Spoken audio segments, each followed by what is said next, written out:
Welcome back to my channel guys. Ito, nagpunla na kami ng palay. Kasi ang pagpunla namin ng palay, hindi namin iararo yung palayan.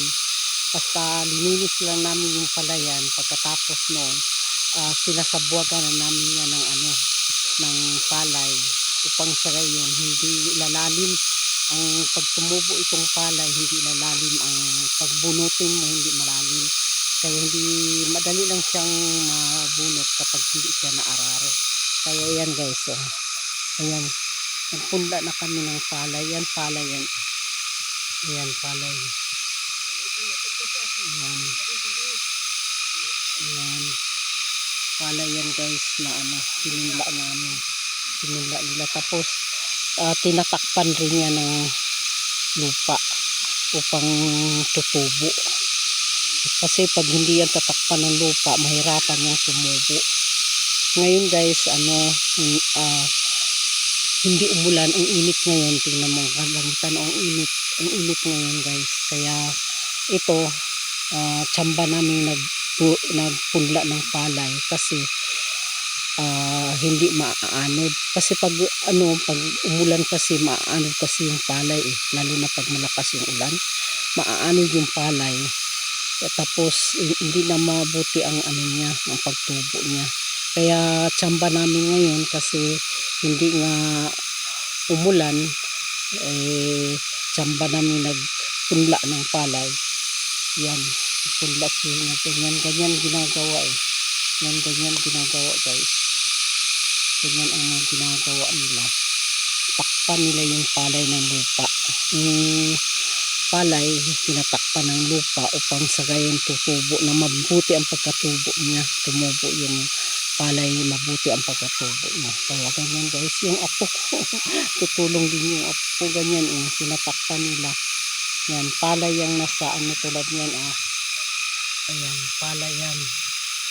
Tulad niyan, takpan niya ng lupa. Ayan, takpan siya ng lupa upang sa gayon tutubo. Kasi pag hindi takpan ng lupa, tapos ganyan ang ginagawa, hindi rin tutubo. Kahit na tutubo matagal, tapos pag umulan, maaanod yung palay, yung palay kapo. Hindi na tutubo, maaanod na lang. Kaya yan guys, yan ang ginagawa namin upang sa gayon mabuti ang resulta nito. Kasi sinubukan na namin ganitong ginagawa. Katapos naman mabuti naman, hindi malalim ang palay, ang binhi ng palay. Madali siyang punutin. Yan guys, siguro mga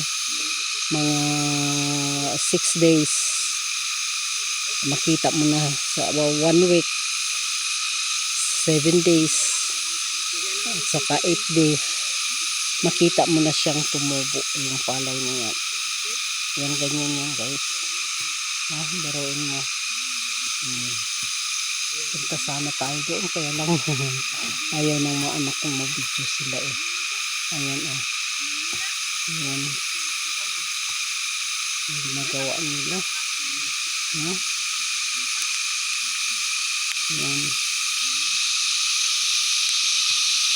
Yan mga ginagawa nila.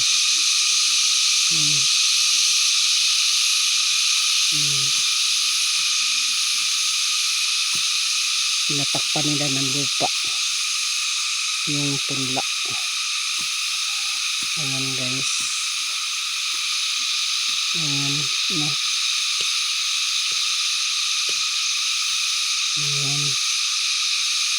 hirap din gawain ng mga farmer, maliliit na magsasaka. Hirap din kasi ang init na pinagsagaan pa rin nilang tapusin ito kahit na ang init na nga pero tinatapos pa rin nila. Ayan guys,